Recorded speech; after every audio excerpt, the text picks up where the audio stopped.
ये नारे तो आपने बहुत सुने होंगे, लेकिन क्या कभी कल्पना की थी कि ऐसा भी हो सकता है कि किसी मस्जिद से भी हर हर मोदी घर घर मोदी के नारे लगे। लेकिन ये हुआ है। ये दृश्य भोपाल का है, जहाँ की हैदरी मस्जिद में ईद पर हर हर मोदी घर घर मोदी के नारे गूंजे। यही नहीं, मस्जिद के आमिर गौहर अली ने प्रधानमंत्री नरेंद्र मोदी की दिल खोलकर तारीफ की। उन्होंने कहा कि हमारे वजीर आजम की बेहद कद्र करते हैं, उनसे हमारे घर जैसे रिश्ते हैं। उन्होंने ये बातचीत बीजेपी प्रत्याशी आलोक शर्मा की उपस्थिति में कही। हमारे वजीर आजम नरेंद्र मोदी की बहुत कदर करते हैं, क्योंकि सैयदना साहब के साथ में उन्होंने काफी जो है अपना घर जैसा रिश्ता बनाया है। भोपाल में उठे इन नारों की गूंज देश भर में है और दल और राजनेता सदमे में है, जो 2002 के गुजरात दंगों के बाद से ही मुस्लिमों को लेकर मोदी को घेरते आ रहे हैं। इन्हें अब जवाब नहीं सूझ रहा। वो पीएम मोदी के समर्थन में नारे लगा रहे मुस्लिमों के समर्थन में तो कुछ नहीं बोल पा रहे हैं, लेकिन इसे भाजपा का प्रायोजित कार्यक्रम बताकर भाजपा पर आचार संहिता के उल्लंघन में कार्रवाई की मांग कर रहे हैं। वहीं भाजपा इसे अपनी समावेशी राजनीति और पीएम मोदी की सर्व स्वीकारिता का प्रमाण बता रही है। भारतीय जनता पार्टी नियम कायदों को मानती नहीं है। जैसा वो चाहे वो सही है, बाकी गलत है। मुझे आश्चर्य बात का होता है कि देश के अंदर लोकसभा चुनाव है और लोकसभा चुनाव के दौरान पूरे देश में आदर्श आचार संहिता लगी हुई है, कोड ऑफ कंडक्ट लगा हुआ है। किसी भी धार्मिक स्थान पर, मंदिर हो, मस्जिद हो, कोई भी स्थान पर जाकर आप किसी भी तरह की राजनीतिक गतिविधियां नहीं करेंगे, भाषणबाजी नहीं करेंगे। भारतीय जनता पार्टी के प्रत्याशी आलोक शर्मा जो भोपाल से प्रत्याशी हैं, वो अपने साथ लोगों को ले गए हैं, वो मस्जिद में नारे लगा रहे हैं। मेरा ये कहना है प्रशासन से कि भले ही कोई आदमी से शिकायत करे या नहीं करे, लेकिन जिला कलेक्टर को चाहिए कि तत्काल संबंध में एक प्रकरण दर्ज करना चाहिए आलोक शर्मा पर आचार संहिता उल्लंघन का, और ये बात पूछना चाहिए कि धार्मिक स्थान का उन्होंने उपयोग क्यों किया। देखिए, जब मूल मंत्र हो सबका साथ, सबका विकास, सबका विश्वास और प्रयासों में ईमानदारी हो, तो कोई धर्म या समुदाय हो, वो सब विकास की राह में साथ जुड़ी जाते हैं। कांग्रेस और विपक्षी दलों ने जो वोट बैंक का खेल खेला था, वो विकासवाद की आंधी के आगे ढह चुका है। अब मोदी जी की गारंटी ऐसी है कि हर वर्ग और समुदाय में अब मोदी है तो मुमकिन है कि नारे लगते हैं, और ये जो तुष्टीकरण की राजनीति, उनके मुंह पर आज ये करारा तमाचा है और संतुष्टीकरण की राजनीति पर मोहर है। 2014 और 2019 के लोकसभा चुनाव में बहुत कुछ बदला, लेकिन बीजेपी को लेकर मुस्लिम वोटर्स का रवैया नहीं। CSDS के मुताबिक दोनों चुनाव में सिर्फ 8% मुसलमानों ने बीजेपी को वोट दिया। 2019 के बाद हुए विधानसभा चुनावों में भी यही पैटर्न कायम रहा। मुसलमान बीजेपी को हराने के लिए मुख्य विपक्षी पार्टी को ही एकजुट वोट करते हैं। मुस्लिमों की भाजपा से दूरी। 2014 और 2019 के लोकसभा चुनाव में भाजपा को महज 8% मुस्लिमों के वोट मिले। 2020 के बिहार विधानसभा चुनाव में 77% मुस्लिम वोट महागठबंधन को मिले। 2021 के पश्चिम बंगाल चुनाव में 75% मुस्लिम वोट तृणमूल कांग्रेस को मिले। 2022 के यूपी विधानसभा चुनाव में 79% मुस्लिमों ने समाजवादी पार्टी को वोट किया। भाजपा इस लोकसभा चुनाव में बीजेपी को मुस्लिम वोट के इस पैटर्न को तोड़ना चाहती है। भाजपा ने मुस्लिमों के 16 से 17% वोट हासिल करने का टारगेट रखा है। इसके लिए वो कई कदम भी उठा रही है। मुस्लिमों को रिझाने की कवायद, सोशल जस्टिस के लिए पसमानदा मुस्लिमों के मुद्दे को उठाया, जेंडर जस्टिस के लिए ट्रिपल तलाक, सभी के लिए कल्याणकारी योजनाएं, इस्लामिक देशों से अच्छे संबंध, 2014 के दंगा विहीन भारत। वहीं विपक्ष धार्मिक आधार पर भेदभाव के आरोप लगाकर भाजपा और पीएम मोदी को घेर रहा है। 3 तलाक, CAA, NRC, सामान्य नागरिक संहिता, राम मंदिर के बाद काशी, मथुरा और भोजशाला को मुक्त कराने के नारों से विपक्ष को मुस्लिम वोटों के अपने पाले में आने की उम्मीद है। ऐसे में मोदी के प्रति मुस्लिमों के इस रुझाने से विपक्ष की बेचैनी बढ़ना स्वाभाविक है। Bureau report, IND 24।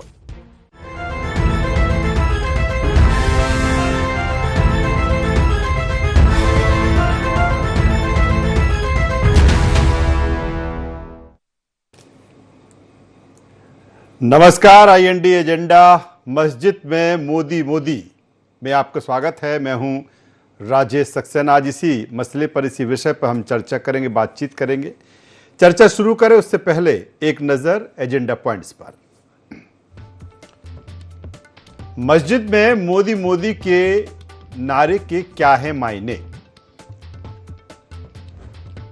क्या मोदी को लेकर बदल रहा मुस्लिमों का नजरिया? अब तक भारतीय जनता पार्टी से क्यों दूर रही मुस्लिमों की दूरी? विपक्ष को अपनी थाती क्यों नजर आता है मुस्लिम वोट? तो ये अहम एजेंडा पॉइंट्स हैं जिसके इर्द गिर्द आज की हमारी ये चर्चा होगी। इसी पर हम अपने खास मेहमानों के साथ बातचीत करेंगे। जिस तरह से लोकसभा का चुनाव और लोकसभा चुनाव में सभी दल हैं, और ख़ास तौर पर जब मध्य प्रदेश की हम बात करते हैं तो दो ही दल ख़ास तौर पर नज़र आते हैं, चाहे हम भारतीय जनता पार्टी की बात करें या फिर हम कांग्रेस की बात करें। तमाम सारे मुद्दे हैं, लेकिन इसके साथ ही तमाम सारे समीकरण भी हैं। जिस तरह से जब बात मुस्लिमों की आती है तो ये सर्वविदित है कि ये वर्ग भारतीय जनता पार्टी से इसकी लगातार दूरी रही है। लेकिन भारतीय जनता पार्टी, चाहे वो केंद्र की सरकार हो या राज्य की सरकार हो, ये कोशिश लगातार चलती रही कि कहीं ना कहीं अपने तमाम कार्यक्रमों के जरिए, तमाम योजनाओं के जरिए इस वर्ग को अपने पास लाया जाए। अगर जब हम चुनावों की बात करते हैं तो हालांकि जिस तरह कि हम वोट ऑफ परसेंटेज देखें कि अन्य दलों को कितना मिलता है, भारतीय जनता पार्टी को कितना मिलता है, तो बहुत अंतर उसमें है। हमने देखा, यूपी का उदाहरण देखा कि चुनाव में 80% के आसपास ये वर्ग दूसरी पार्टी को वोट करता है, भाजपा को नहीं करता। बिहार की हम बात कर लें, हम पश्चिम बंगाल की हम बात करें। लेकिन इस बीच जिस तरह से भोपाल से जो तस्वीर निकल कर आई है और ईद के मुबारक मौके पर, और जो दाऊदी बोहरा समाज है उसके मस्जिद में जिस तरह से मोदी मोदी के नारे लगे, जिस तरह से अब की बार 400 पार के नारे लगे, उसके बाद ये चर्चा अब उठने लगी है कि क्या वाकई जो एक लंबी खाई भारतीय जनता पार्टी और मुस्लिमों के बीच में थी वो कम हुई है, वो दूरी कम हुई है। और यही कारण है कि इस तरह का फेवर भाजपा के पक्ष में, पीएम मोदी के पक्ष में, जो तमाम सारे प्रयास भारतीय जनता पार्टी के रहे हैं, क्या वो कारगर साबित हो रहे हैं? चाहे बात सोशल जस्टिस के लिए पसमानदा मुस्लिमों के मुद्दे की बात की जाए, जेंडर जस्टिस के लिए ट्रिपल तलाक पर रोक का कानून की बात की जाए, मुसलमानों के हित में कई कल्याणकारी जो योजनाएं शुरू की गई हैं, क्या ये उसका असर है? हालांकि कांग्रेस कह रही है, कांग्रेस कह रही कि एक तो आदर्श आचार संहिता का उल्लंघन है, वो तमाम तरह के सवाल में खड़ी कर रही है। लेकिन हम इसी पर चर्चा करेंगे, बातचीत करेंगे। चर्चा शुरू करें उससे पहले अपने मेहमानों से आपका परिचय करा देता हूं, तारुफ करा देता हूं, फिर चर्चा को हम आगे बढ़ाएंगे। 3 खास मेहमान इस चर्चा में हमारे साथ में हैं अवनीश भार्गव जी, कांग्रेस के वरिष्ठ नेता, प्रवक्ता। स्वागत है अवनीश जी आपका। हमारे साथ में सचिन वर्मा जी, media panelist, Bharatiya Janata party Madhya Pradesh. Sachin ji आपको स्वागत है। और वरिष्ठ पत्रकार देवदत्त दुबे साहब हमारे साथ जुड़ रहे हैं। देवदत्त जी, मैं आपका भी स्वागत करता हूं। मैं सबसे पहले अवनीश जी आपके पास में आता हूं, क्योंकि इस वर्ग की, अगर हम जिस वर्ग को लेकर आज ये डिबेट है, ये चर्चा है, जब हम इस वर्ग की बात करते हैं तो कहीं ना कहीं एक समय रहा है कि भरपूर आशीर्वाद इस वर्ग का कांग्रेस को मिलता रहा। लेकिन धीरे धीरे ये वर्ग, ये वोट अन्य तरफ शिफ्ट हुआ। लेकिन ये सही है कि भारतीय जनता पार्टी को नहीं मिला। लेकिन जिस तरह की जो तस्वीर भोपाल से निकल कर आ रही है और इसी को लेकर जिस तरह से हम आज चर्चा कर रहे हैं, क्या आप में ये मानते हैं कि अब ये वर्ग कहीं ना कहीं भारतीय जनता पार्टी के करीब जा रहा है? जो उम्मीद उसने कांग्रेस से लगाई, जो उम्मीद उसने, चाहे हम यूपी की बात करें तो समाजवादी पार्टी बसपा की लगाई, या फिर बिहार चले जाते हैं तो लालू यादव की आरजेडी से उम्मीद लगाई, या पश्चिम बंगाल में जाते हैं तो फिर ममता बनर्जी लगाई, क्या कहीं ना कहीं अब ये जो वर्ग है वो भारतीय जनता पार्टी की तरफ से देख रहा है? और यही कारण है कि जिस तरह की चीजें जो हुई हैं, जिसके जिक्र हम कर रहे हैं, वो उसी तरफ बढ़ रहा है। अवनीश जी। देखिए राजेश जी, सबसे पहले मैं आपको बता दूं कि जो आपका सर्वे बता रहा है कि समाजवादी पार्टी को इतने % वोट गया, मुस्लिम समाज का मध्य प्रदेश में इतना गया, पश्चिम बंगाल में तृणमूल कांग्रेस को इतना गया, ये सब एक गलत तरीके का प्रोटेक्शन है जो जारी किया जा रहा है। चूंकि वोट गुप्त मतदान से होता है, हर व्यक्ति का वोट अपने आप में एक गुप्त होता है। वो किस पार्टी को कितना गया, किस जाति का गया, कितने धर्म का गया, ये मतदाताओं के साथ नाइंसाफी होगी और भारत के संविधान और प्रजातंत्र के साथ भी गलत बात होगी कि मुस्लिम का 99% वोट भारतीय जनता पार्टी को नहीं मिलता है, 96%। ये सब आंकड़े प्रसिद्ध करने का मतलब है कि देश के लिए चुनाव हो रहा है, पूरे देश का चुनाव है। ये कोई धर्म का चुनाव नहीं, किस धर्म के कितने वोट कहाँ जा रहे हैं, कि क्रिश्चियन कहाँ जा रहे हैं, मुस्लिम कहाँ जा रहा है, हिंदू धर्म कहाँ जा रहा है। ये पूरे देश का चुनाव और देश को बचाने का अहम चुनाव जो होने वाला है। लेकिन अवनीश जी आप ये तो मानते हो, अवनीश जी ये तो कांग्रेस मानती है कि एक समय रहा है कि इस वोट बैंक का कांग्रेस को भरपूर फायदा मिला, परसेप्शन है, भरपूर फायदा कांग्रेस को इस वोट बैंक का मिला। लेकिन भारतीय जनता पार्टी की जो बुनियाद खड़ी हुई है जी, मैं निश्चित तौर पे मानता हूं कि भारतीय जनता पार्टी की बुनियाद पूरे देश में जब 2 सीटों पे 1984 में थी, वो 117 पे आई और आज बहुमत के करीब आ गई है। पिछले चुनाव में हम देखें तो पूरी राजनीति हिंदू धर्म के समर्थन में नहीं थी। भारतीय जनता पार्टी की पूरी राजनीति ये थी कि हम मुसलमानों के खिलाफ, खासतौर से अल्पसंख्यक वर्ग के खिलाफ कितना बुरा बोलेंगे तो कितना वोट हमें मिलेगा, चाहे मंदिर के मुद्दे पे हो, चाहे जम्मू कश्मीर के मुद्दे पे हो, चाहे 3 तलाक के मुद्दे पे हो। भारतीय जनता पार्टी का मूल रूप से ढांचा अल्पसंख्यक विरोधी बन के खड़ा हुआ था। आज हमें खुशी है यदि मुस्लिम वर्ग के लोगों के लिए वो योजनाएं लाते हैं, उनके विकास की बात करते हैं। देश में यदि 14% मुस्लिम है आबादी, उसके विकास की योजनाएं लाए, उनका यदि भला इनने किया है और मुस्लिम वर्ग का भी समर्थन इनको मिलता है तो इसमें बुराई की कोई बात नहीं है। मुझे लगता है कि दिल जीतने का काम है। यदि इस लोकसभा में किसी का कितना वोट तो क्या अवनीश जी लगता है कि भारतीय जनता पार्टी ने, मोदी सरकार ने इस वर्ग का दिल जीत लिया है? मेरी बात सुनिए राजेश जी, मैं अपनी बात पूरी करूं तो ही बोल पाऊंगा, नहीं तो बीच में नहीं बोल पाऊंगा। नहीं, मैं जो आपने कहा है ना, मैंने उसी में आगे बढ़ा दिया अवनीश जी कि क्या भारतीय जनता पार्टी ने मोदी सरकार के जो काम है उससे इस वर्ग का दिल जीत लिया, जो आपने कहा दिल जीतने वाली की बात? राजेश जी, दिल जीतने की बात नहीं, आज का जो कार्यक्रम था पूरा प्रायोजित कार्यक्रम था। मैं आपसे कह सकता हूं कि मस्जिद के अंदर जो भीड़ लाई गई थी वो भी प्रायोजित थी। किन लोगों को लाया?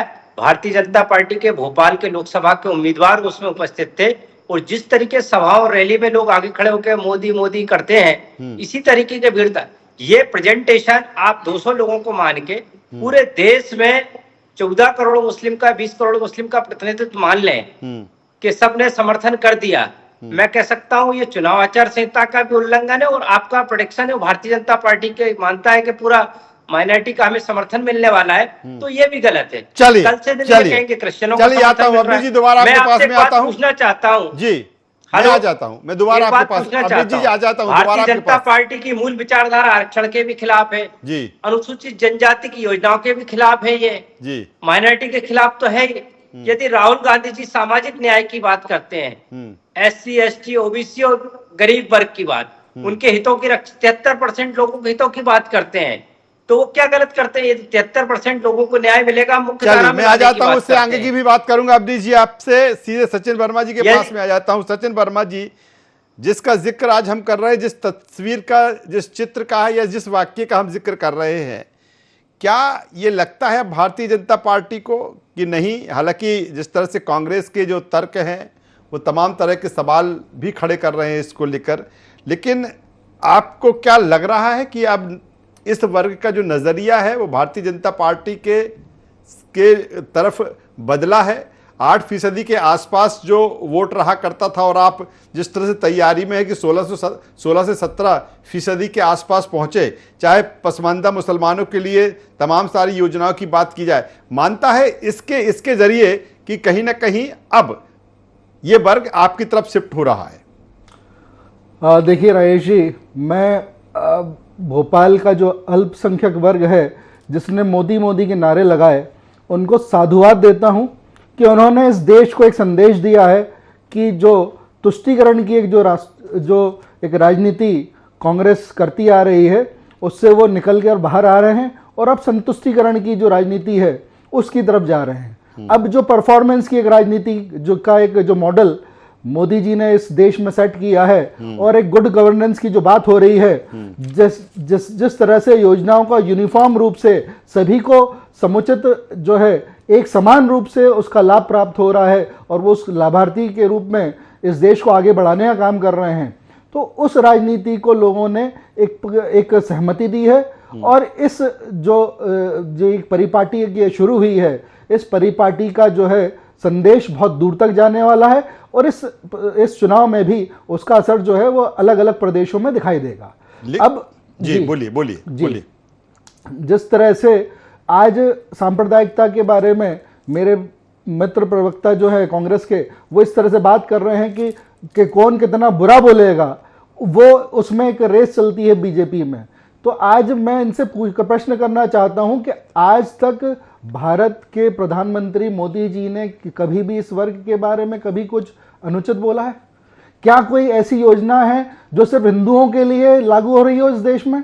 तो इस तरह से जो ये भ्रांतियां फैलाने का जो एक काम कर रहे हैं जो कांग्रेस के लोग हैं, ये सनातन धर्म के विरोधियों के साथ खड़े हैं। सनातन को जो गाली देता है उसके साथ में ये अलायंस करते हैं। जो सनातन के विरोध में बोलता है वो इनके नेता हैं। राहुल गांधी जो हैं पब्लिक मंच पे और पार्टी के मंच पे ये बोलते हैं कि जो पुनर्जन्म में विश्वास नहीं करता है वो राम में कैसे विश्वास करता है। वो क्वेश्चन मार्क उठाते हैं कि शक्ति जो है, मैं शक्ति का विरोधी हूं। तो इस तरह की जो बातें हैं वो कांग्रेस के लोग कर रहे हैं। कहीं बीजेपी के लोग कभी किसी धर्म के विशेष के बारे में या उनके जो धर्म के जो लोग हैं उनके बारे में इस तरह की किसी भी तरह की कोई अनुचित टिप्पणी कभी नहीं करते हैं। चलिए आगे बढ़ूंगा, सीधे देवदत्त दुबे साहब के पास में आता हूं। देवदत्त दुबे साहब, सीधा सा सवाल, सारी तस्वीर सारा चित्र सामने है। मेरा पॉइंटेड सवाल ये है कि जिस तरह से मोदी मोदी के जो नारे लगे या फिर अब की बार 400 पार जो भोपाल से जो तस्वीर निकल कर आई है, इसके क्या मायने हैं सर, समझना चाहूंगा आपसे।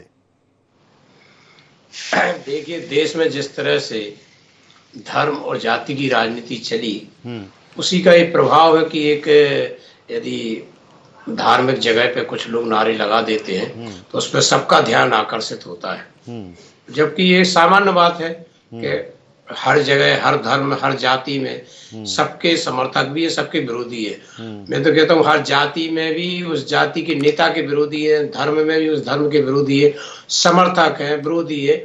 ये सब राजनीति है, स्वार्थों के गठबंधन है देश में। हम देख रहे हैं जहां तक जिसके जहां स्वार्थ पूरे हो रहे हैं, जो लोग अपने दल को मात्र संस्था और क्या क्या कहते थे वो मिनटों में छोड़ रहे हैं, उनके स्वार्थ पूरे नहीं हो रहे या दूसरी जगह हो रहे हैं। तो ये जो वाक्य है ये बहुत अच्छा है कि यदि ऐसा ही हो जाए कि सबका साथ सबका विकास जो नारा है वो यथार्थ में उतरे, कि किसी की छुआछूत जैसी स्थिति किसी भी दल की या किसी नेता की ना रहे कि वो कांग्रेस है केवल अल्पसंख्यकों की दोषी, मोदी भी है, भाजपा भी है, या भाजपा इनकी विरोधी है। हम ये कैसे कोई देर, यदि आप शासक में हैं, मुखिया मुखसो चाहिए, जो प्रधान या मुखिया बनता है उसको सबके हितों का ध्यान रखना चाहिए। तो ये जो वाकया है ये पूरा इसलिए इतना हाईलाइट हो रहा है कि जाति और धर्म के नाम पे जो राजनीति हुई है देश में, कभी मंडल कभी कमंडल, माने जिसको जब थोक में वोट लेना हो उसने वो हथियार निकाला।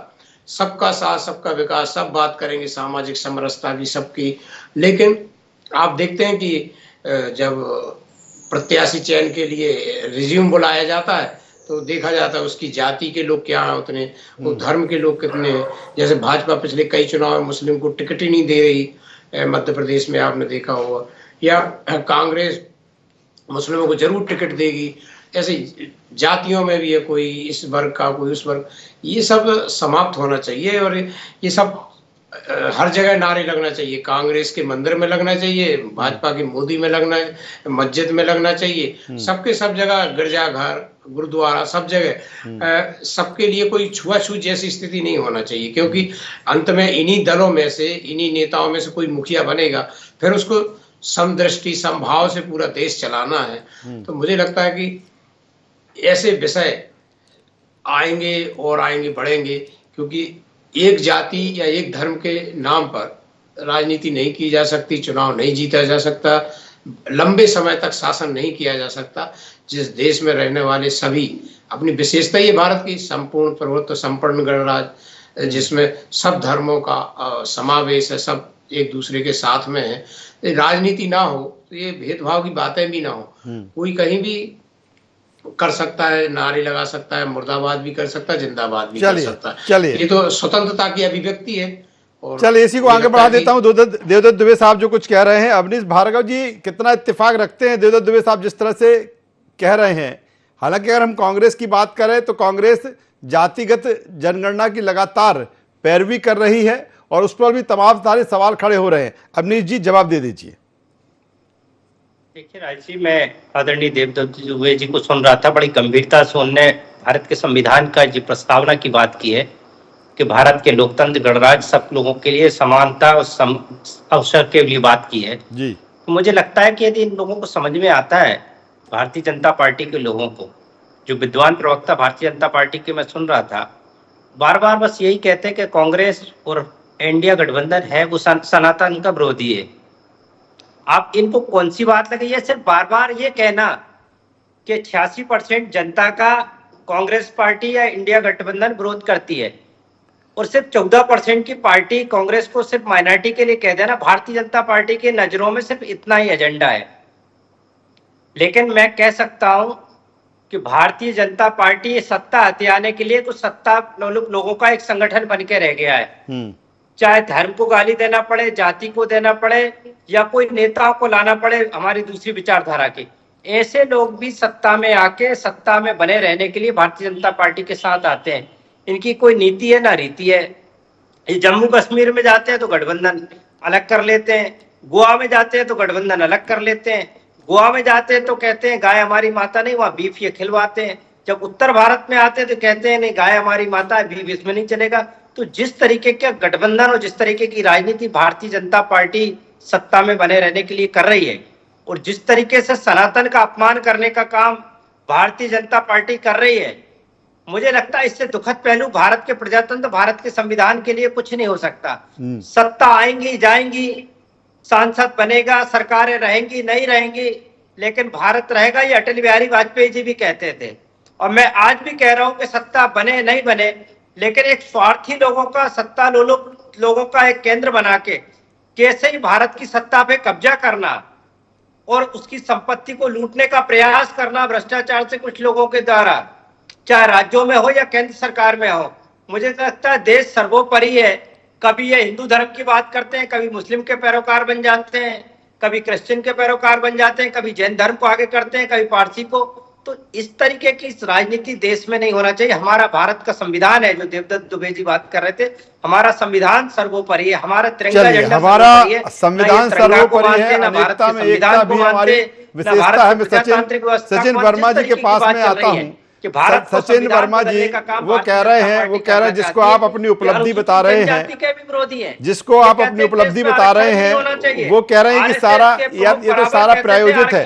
सचिन जी आप जवाब दे दीजिए, वक्त की कमी है, हम अवनीश जी में जवाब ले लूं सचिन जी से।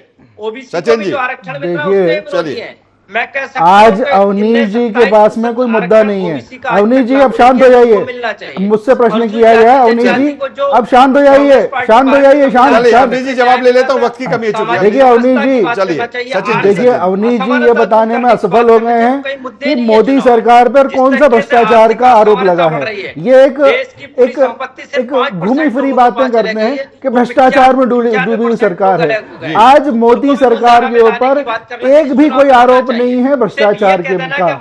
और जिस तरीके से इस सरकार को गुड गवर्नेंस के पैरामीटर्स पे ये जो सरकार है, आज आर्थिक मुद्दे पर आज ये देश जो है एक 5वीं सबसे बड़ी आर्थिक शक्ति बनने जा रहा है विश्व की। आज ये देश को जिस तरीके से आगे बढ़ाया गया है और गुड गवर्नेंस का एक मॉडल सेट किया गया है, आज 25 करोड़ लोगों को गरीबी रेखा से हटाया गया है। तो उस जो सारे वर्गों को जिस समान रूप से योजनाओं का सरकार की लाभ मिला है, उस बातों को दरकिनार करते हुए जो है कांग्रेस जो है बस अल्पसंख्यक वर्ग को डराने का काम करती है। आज जो है सीएए का मुद्दा हो, चाहे आज एनआरसी की बात हो, हमेशा कांग्रेस ने जो है मुस्लिम को ही जो है डराने का काम किया है। जब वो बोलते थे कि सीए से जो है मुस्लिम वर्ग की जो है नागरिकता चली जाएगी, आज मुस्लिम वर्ग को ये समझ में आ रहा है कि जो कांग्रेस बोल रही थी वो एक भ्रांति फैलाने का काम कर रही थी। चलिए फायर राउंड यही खत्म होता है, चूंकि वक्त की कमी है। फाइनल कमेंट्स में देवदत्त दुबे साहब लूंगा, देवदत्त दुबे साहब से फाइनल कमेंट्स लूंगा। अवनीश जी, बात आ चुकी है, बेहतर बात आ चुकी है दोनों मेहमानों की। सीधा सा सवाल देवदत्त दुबे साहब, वो कह रहे हैं कि जो सर्व स्पर्शी, समावेशी, सर्व स्वीकारता की जो चीजें रही हैं और जो हमने डेवलपमेंट, विकास, हर वर्ग के लिए जो जन कल्याणकारी काम किए हैं, उसी का ये नतीजा है। और इसीलिए कोई वर्ग हो वो मोदी सरकार के, भाजपा के करीब आया। सर, समझना चाहूंगा आपसे। जब ये मंदिर देखिए, ये तो सबसे अच्छी बात होती है कि कोई भी जो सरकार में रहे वो सर्वस्पर्शी रहे, सबके सुख दुख का, साथ का ध्यान रखे, महंगाई, बेरोजगारी, सब मुद्दों का ध्यान रखे। इससे अच्छा तो कुछ हो नहीं सकता। लेकिन जिस तरह से भाजपा शून्य से शिखर पे पहुंची है, तो वो एक हिंदुत्व के रास्ते पर राम मंदिर आंदोलन से लेके और बहुत सारी चीजें हैं। ये सर्वविदित है कि भाजपा ने एक मतलब सॉफ्ट नहीं, हार्ड हिंदुत्व का रास्ता भी अपनाया। उनके जो अनुसांगिक संगठन है संघ के, उनमें से राजनीतिक प्रकल्प के रूप में भाजपा है, बाकी विश्व हिंदू परिषद, बजरंग दल और भी जितने संगठन हैं सब हिंदुत्व की राह पे चले। इसलिए इस पे चर्चा हो रही। मैं फिर कहूंगा कि जब मस्जिद में नारे लग रहे हैं मोदी के, इसलिए चर्चा हो रही क्योंकि भाजपा चली हार्ड हिंदुत्व के रास्ते पे है और एक तरह से दूरी बनी रही इस अल्पसंख्यक वर्ग से। तो अब जबकि ये नारे लगे हैं तो इसलिए चर्चा आप हम भी कर रहे हैं, सब जगह चर्चा हो रही है। लेकिन सरकार में जो भी रहे या जो भी राजनीतिक दल है, जो समाज में जिसको काम करना है, वो सबका साथ, सबका विकास के उस पर ही चले।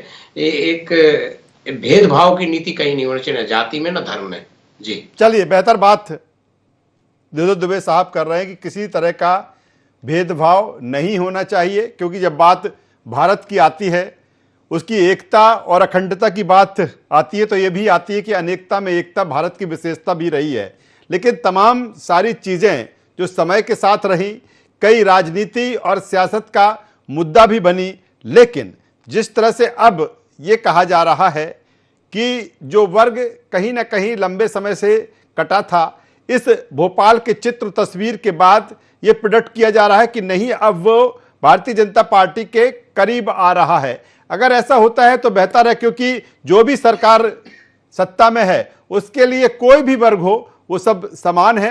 और समान, चूंकि भारत का जो संविधान है उसी के अकॉर्डिंग बना हुआ। तीनों मेहमानों का मैं धन्यवाद करता हूं, शुक्रिया करता हूं। तो कुल मिलाकर जिस तरह से जो तस्वीर भारत या भोपाल से जो देखने को मिली, और उसी के बाद अब ये चर्चा का विषय है कि क्या अल्पसंख्यक जो वर्ग है वो भारतीय जनता पार्टी के करीब पहुंच रहा है।